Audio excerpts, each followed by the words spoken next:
don't do it for free. And especially if you're a woman, because there's still such a big pay gap. We're talking about the gender pay gap in the office. There's a huge gender pay gap in speaking. I need to see more women out there living their best life, sharing what they know. So let's make it happen.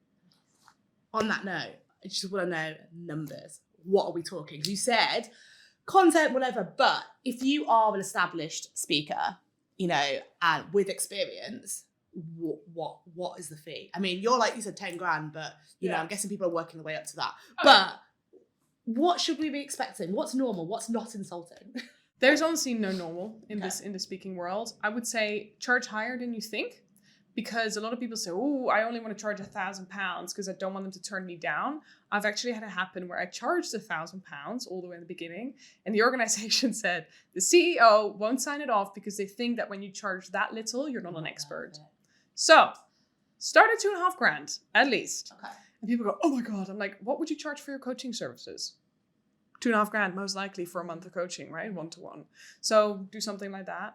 But if I look at, I've got friends who charge more than 50K for a 30-minute keynote, and they don't even have to be there the rest of the day. Like they just show up 5 minutes before and then they leave 10 minutes after.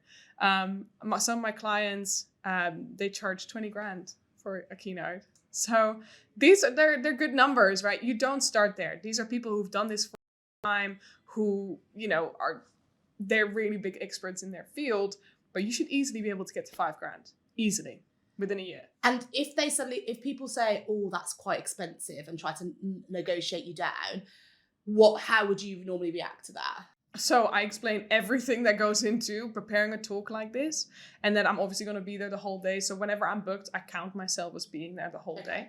That's just part of my package. I say how much time goes into rehearsing it. I'm like, I could turn up not prepared. That's not going to make me look bad. It's going to make you look bad as an organizer because you booked a terrible speaker, right?